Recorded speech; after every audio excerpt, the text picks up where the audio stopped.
오늘 이 말씀의 제목은 악의 확산을 늦추시는 하나님이고요. 부제로 한번 정해봤습니다. 쌓으려는 인간, 내려와 흩으시는 하나님. 이런 제목으로 말씀을 나눠보려고 하는데요. 창세기 1장은 어떻게 보면 장엄한 하나님 나라의 선포로 시작됩니다. 하나님은 남자와 여자를 당신의 형상대로 지으시고 복을 주셨다고 창세기 1장 28절은 말씀하고 있습니다. 그 복의 핵심이 무엇이냐면 생육하고 번성하여 땅에 충만하고 땅을 정복하고 모든 생물을 다스리라 라고 하는 것이죠. 이것이 하나님 나라의 오리지널 계획입니다. 이에 이 복의 흐름이 창세기부터 요한계시록까지 이 하나님이 뜻하시는 바들인 것이죠. 하나님은 인간이 온 지면에 흩어져서 이 하나님의 성품을 또 하나님의 성품으로 만물을 돌보고 또 그분의 통치를 대리하는 이 복의 통로가 되기를 원하셨습니다. 이 계획은 홍수 심판 이후에 이 9장에서도 보면 노아에게 다시 한 번 더 고스란히 계승되는데요. 9장 1절에도 보면 생육하고 번성하여서 땅에 충만하는 정도는 되었다 이렇게 표현하고 있습니다. 하나님은 창세의 복을 걷어찬 인류에게 그러나 하나님의 열심으로 포기하지 않으시고 하나님 나라를 다시 한 번 더 펼쳐 가시려고 하는데요. 그리고 10장에 이르면 이 복이 어느 정도는 성취되는 것처럼 보입니다. 셈과 함과 야벳의 후손들이 각자의 언어대로 흩어졌다고 이야기하고 있고요. 또 흩어지는 이 장면들을 통해서 하나님 나라가 생육하고 번성했구나, 그리고 땅에 충만해져 가는구나, 이 정도까지는 이 하나님의 역사가 또 계획이 순조롭게 되어지는 것처럼 보입니다. 그런데 오늘 이 11장에 들어서면 그 아름다운 성취와 함께 그리고 그 이면에 이 인류의 뿌리 깊은 이 반역의 질서 또한 싹트고 있다는 것을 고발하고 있는데요. 먼저는 보면 인류는 반복되는 이 죄의 패턴을 계속적으로 반복하고 있습니다. 인류라고도 하지만 개인들도 동일한 패턴을 반복하는데요. 어떤 패턴이냐면 안주하고 자기를 증명하려고 하는 욕망입니다. 왜 인간은 창세 때와 같이 자꾸만 이런 죄의 패턴을 반복할까요? 즉, 왜 선악과를 계속적으로 움켜쥐려고 하는 걸까요? 왜 인류 역사는 이 하나님 나라의 복을 자신만의 이익으로 바꾸려고 할까요? 아담은 에덴이라는 하나님 나라의 복으로 가득 찬 완벽한 환경 가운데서도 하나님 나라의 통치를 거부하고 스스로 하나님이 되려고 선악과를 땁니다. 노아는 심판 후에 아담에게 버금갈 정도의 새로운 판에서 새로운 시작을 할 수 있는 복을 받은 사람입니다.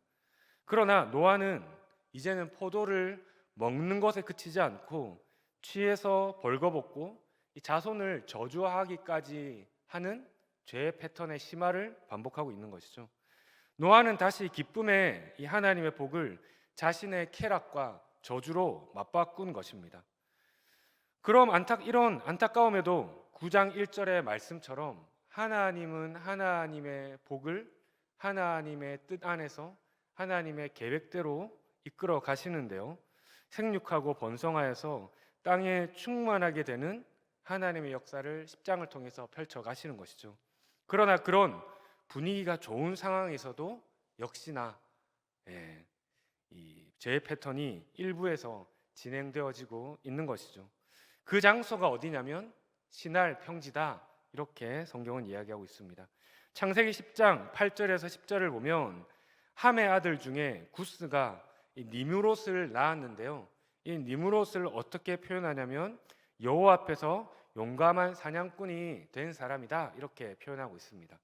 여기서 여호와 앞에서라고 하면 이 하나님의 뜻 안에서라고 설명되어질 수 있지만 그 뜻이 아니라 against 여호와, 즉 여호와를 대적하여 용감한 사냥꾼이 된 사람이다, 이런 뜻입니다.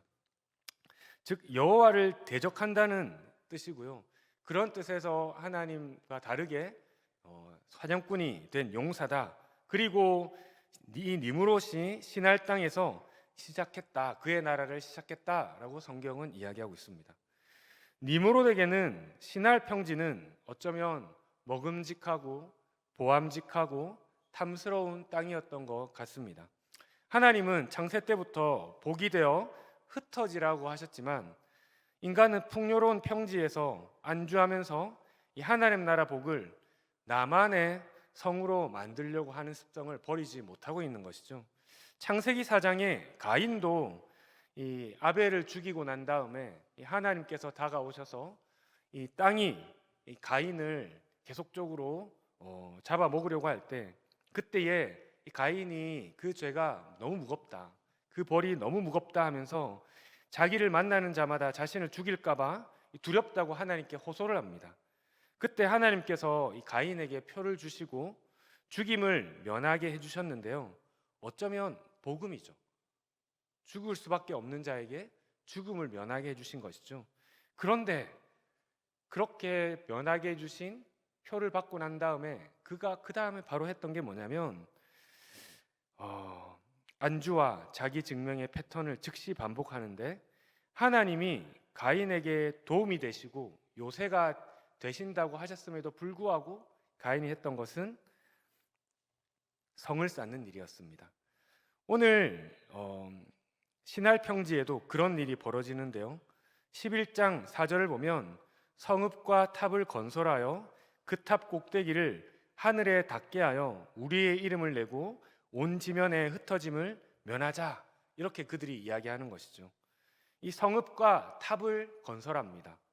그 동기는 뭐냐면 우리의 이름을 내자. 아담이 선악과를 따먹고 꿈꿨던 하나님과 같이 되자. 이 동일한 헛된 야망이 반복되고 있는 것이죠.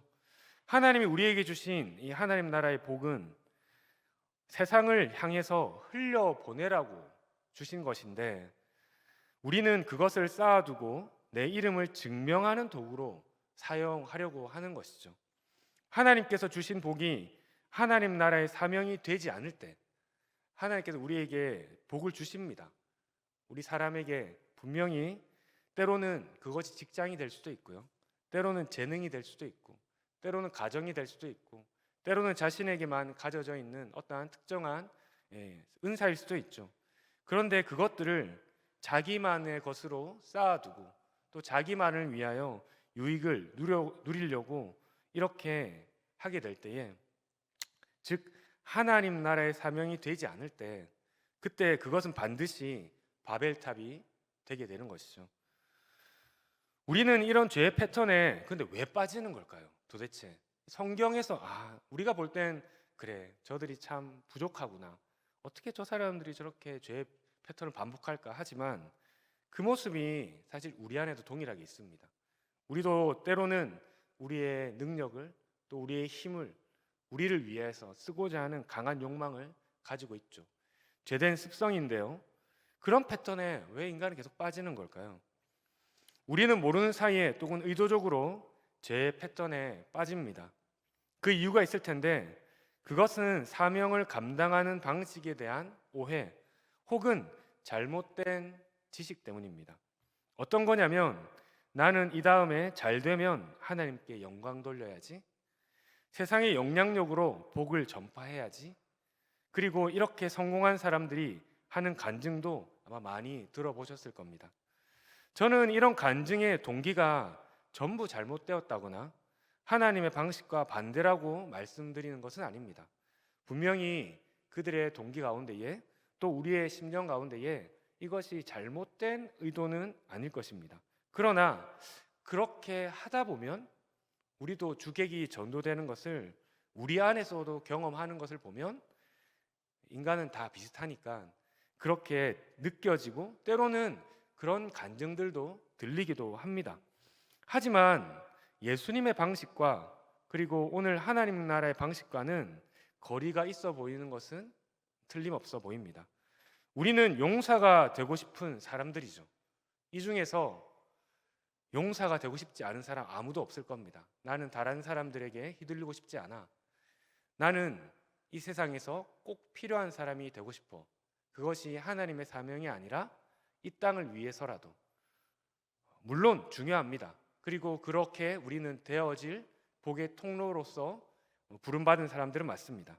그러나 우리의 동기가 무엇이냐, 그리고 우리의 시작이 어디서부터 시작하느냐는 대단히 중요한 것입니다. 우리는 모두가 용사가 되고 싶다는 의미가 그런 뜻인데요. 아담의 후예라서 죄인으로서 어쩔 수 없는 이 죄의 소욕을 가지고 있습니다. 우리가 꿈꾸는 용사는 누구일까요? 성경은 하나님을 떠난 인류가 어떤 영웅을 흠모했는지를 잘 보여주고 있습니다. 창세기 4장에 동생을 죽이고 성을 쌓은 가인, 그리고 폭력의 정당성을 끊임없이 노래했던 이 라멕, 그리고 6장에 고대의 명성 있는 용사들이었다라고 표현되어지는 네피림, 이 계보는 오늘 10장의 니므롯에서 절정에 이르게 됩니다. 10장 8절은 니므롯을 세상의 첫 용사라고 표현하고 있는데요. 그는 자신의 힘과 자신의 폭력으로 사람들을 굴복시켜서 시날 땅에 바벨을 세운 인물입니다. 9장에 하나님의 복이 열방으로 끊임없이 흩어지고 흘러가는 와중에도 이런 니므롯과 같은 자신만의 요새를 만드는 용사가 있었다는 것이죠. 바벨탑은 단순히 벽돌로 쌓은 건물이 아닙니다. 그것은 니므롯으로 대표되는 세상의 용사의 방식에 집대성된 어떤 시스템, 이런 것이죠. 어떤 방식이냐? 그들만의 힘을 모으고 이 세상의 방식에, 세상의 이기적인 자기 중심된 이 힘을 같이 모아서 타인을 어떻게 보면 벽돌로 하나씩 하나씩 쌓아가고 자신의 이름을 높여서 흩어짐을 면하자, 이런 것이죠. 그 최종적인 결과물이 뭐냐면 자신을 위해서, 자신을 드러내기 위해서 지은 건축물로 기결됩니다. 이 일은 성경에서 계속적으로 반복되고 있는데요. 출애굽의 바로도 이스라엘의 백성들을 이 벽돌처럼 만들게 해서 또 그들을 벽돌 삼아서 국고성 비돔과 라암셋을 세워가려고 했고요. 하나님의 백성들 안에도 이런 일이 벌어졌죠. 솔로몬이라고 하는 위대한 왕이 후반기에는 성전과 자신의 왕궁을 짓고 더 나아가서 사막의 오아시스 도시였던 다드모를 등을 지으면서 이 백성들의 고열을 지어짜면서 벽돌을 통해서 이 건축물을 지어갑니다. 이 모습들은 항상 반복되어지는 패턴들입니다.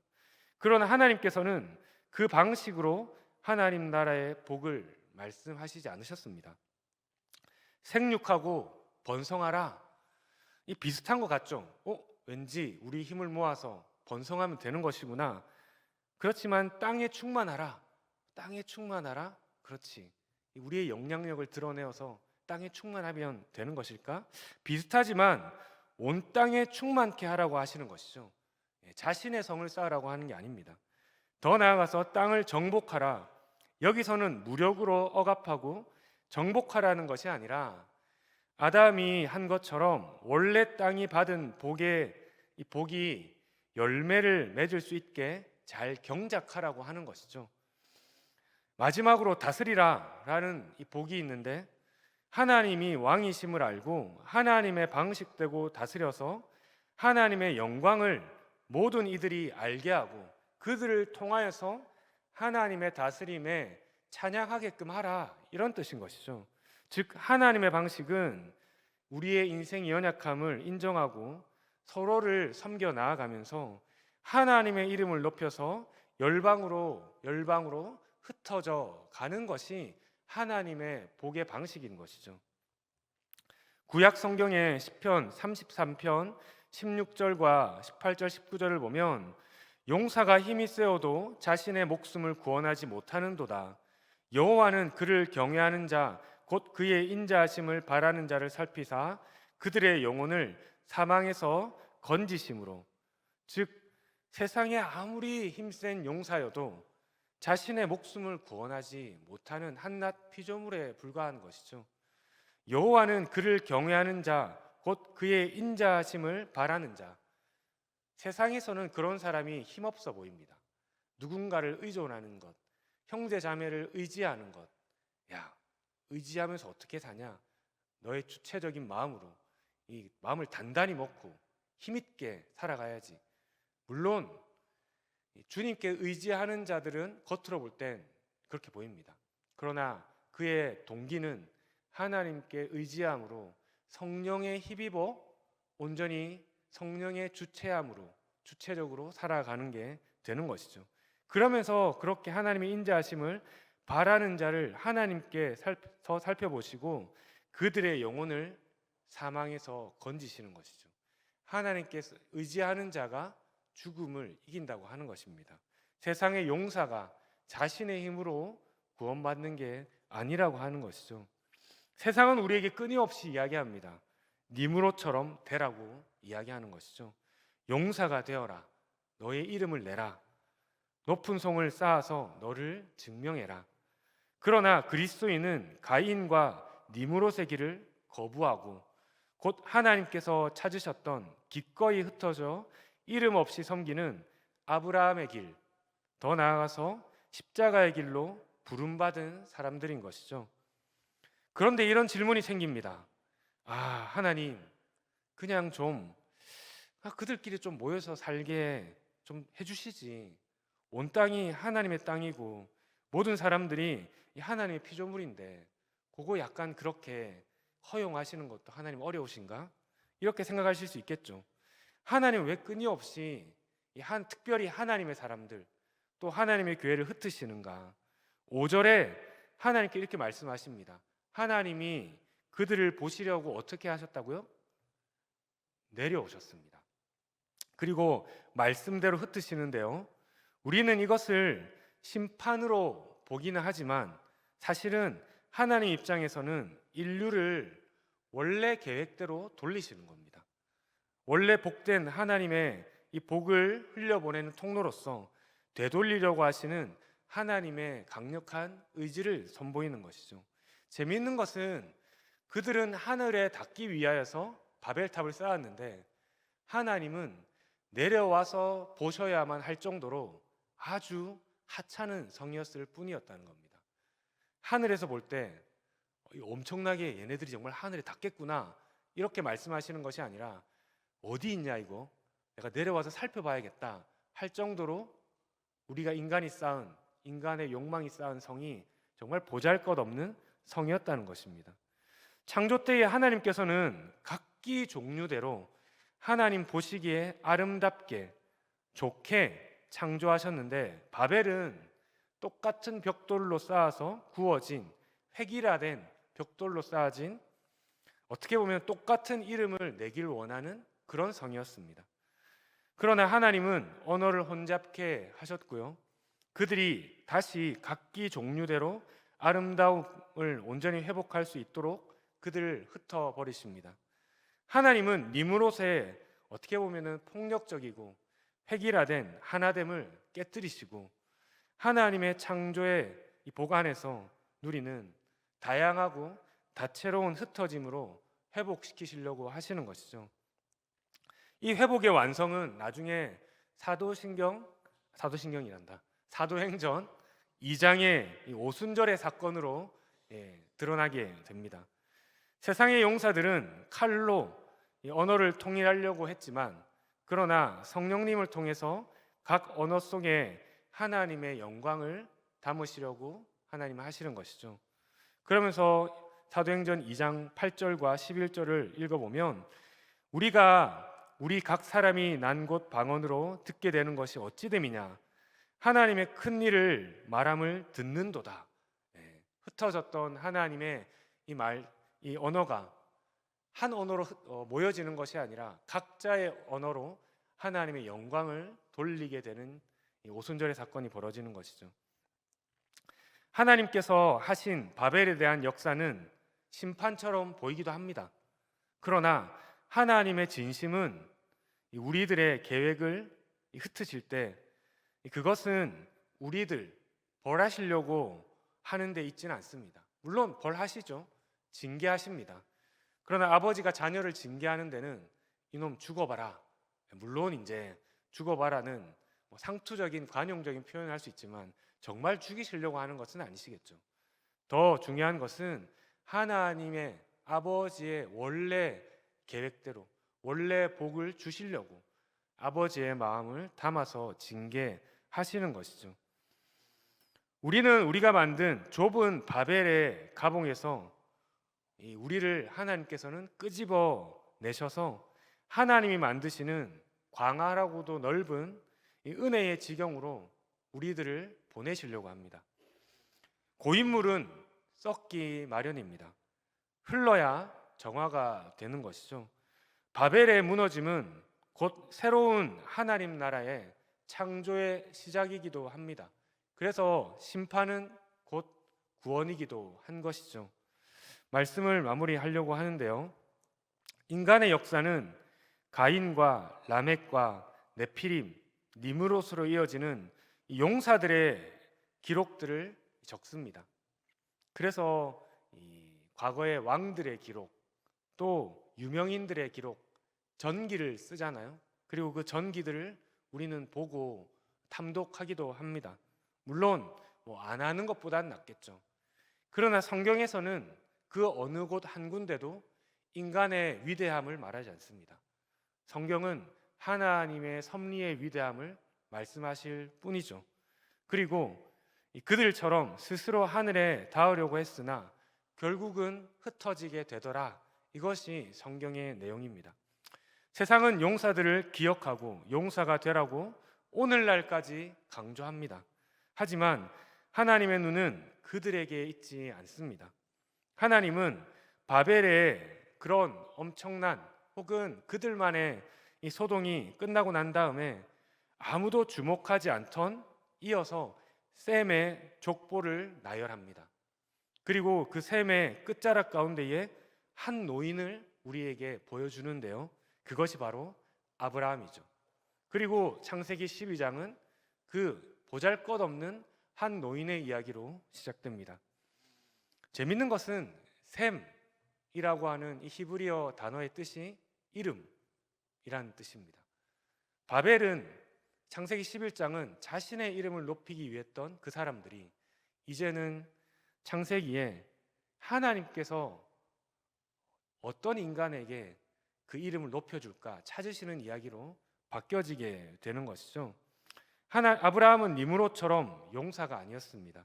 그는 그저 하나님의 말씀을 따라 정처 없이, 우리가 보기에도 정말 정처 없이 보이기도 합니다.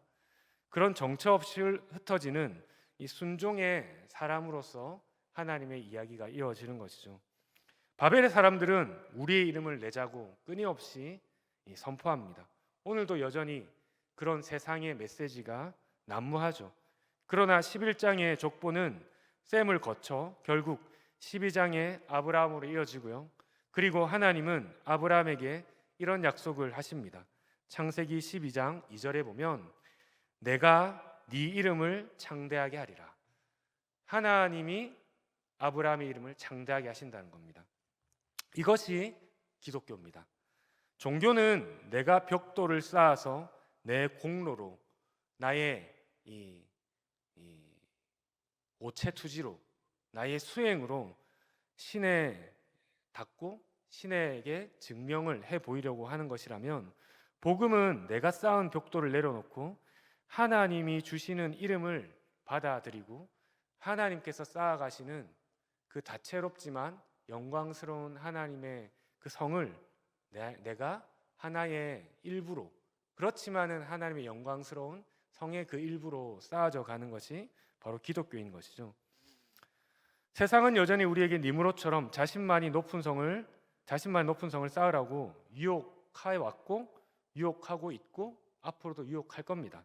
하지만 하나님 나라는 자기 이름을 내는 용사가 아니라 하나님의 이름을 의지하며 기꺼이 흩어지기로 작정하는 작은 자들을 통해서 결국 세워질 겁니다. 우리는 지금도 각자의 벽돌을 때때로는 굽게 마련일 겁니다. 조금 더 성공하면, 조금 더 인정받으면, 그러나 그 끝은 바벨과 같이 이 고립이 될 것이고요. 그리고 결국에는 흩어짐을 면할 수 없는 혼란 가운데 있게 될 것입니다. 오늘 신할 평지에서 굽고 있던 벽돌을 이제는 내려놓을 때가 왔습니다.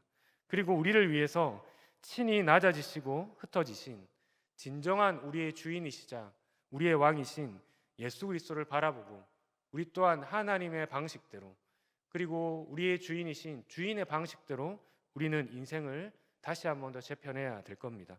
그분 안에서 우리는 이 땅에서 말하는 획일화된 세상의 용사들의 한낱 부품에 귀결되는 것이 아니라 하나님 나라의 존귀한 동력자로 세워지고 다시 회복되어지고 다시 한번 하나님의 사명을 온전히 감당해내는 성령의 사람이 되시길 여기 계신 모든 성도님들을 주님의 이름으로 축원합니다. 기도하겠습니다. 하나님 아버지, 우리 인생을 살아갈 때에 세상이 우리에게 끊임없이 유혹하고 우리에게 선포하는 그 세상의 진리처럼 여겨지는 용사가 되라는 말에 다시 한 번 더 이 니무롯의 방식을 내려놓고 주님 앞에 우리의 주인이 변화되는 회개함으로 회심함으로 중생함으로 주님 앞에 나아갑니다. 하나님, 우리의 죄의 패턴이 그들과 다르지 않고 그들의 패턴이 우리 가운데 언제나 상존하고 있는 것을 우리가 느끼고 있습니다. 우리의 획일화된 이 세상의 용사의 부품처럼 그리고 우리에게 주신 복을 나만을 위해서 쌓아두는 이 바벨의 마음을 내려놓게 하시고 무너뜨리게 하시고 주님께서 내려와 흩어지게 하셔서 다시 한 번 더 아브라함의 길을 그리고 더 나아가서 예수 그리스도를 온전히 따라가는 그 길을 걸어갈 수 있도록 주님 도와주시옵소서. 더 나아가서 하나님이 나를 흩어 보내신 그 자리에서 하나님의 성품으로 만물을 다스려가는 복의 통로가 되게 하여 주시옵소서. 그래서 원래 창세 때의 복으로 살아갈 수 있게 하시고 내 이름을 내는 삶이 아니라 하나님의 이름을 드높일 때에 하나님께서 우리의 이름을 드높이는 진정한 간증의 자리에 설 수 있는 저희 될 수 있도록 주님 도와주시옵소서. 그런 은혜를 주시길 소망하며 예수님의 이름으로 기도합니다. 아멘. 스스로 높아지려는 우리를 위해 가장 낮은 곳으로 내려오신 주 예수 그리스도의 은혜와 실패한 인류를 포기하지 않으시고 끝내 당신의 나라와 복을 완성해 가시는 하나님 아버지의 신실하신 사랑과 자신만의 바벨탑을 깨뜨리시고 우리 각 사람의 고유한 토부, 아름다움을 회복시키시는 성령님의 역사하심이 바벨의 도시를 떠나 하나님의 약속을 따라 흩어지기로 결단하는 모든 성도님들의 삶의 위에 영원토록 함께 하시기를 간절히 축원하옵나이다. 아멘.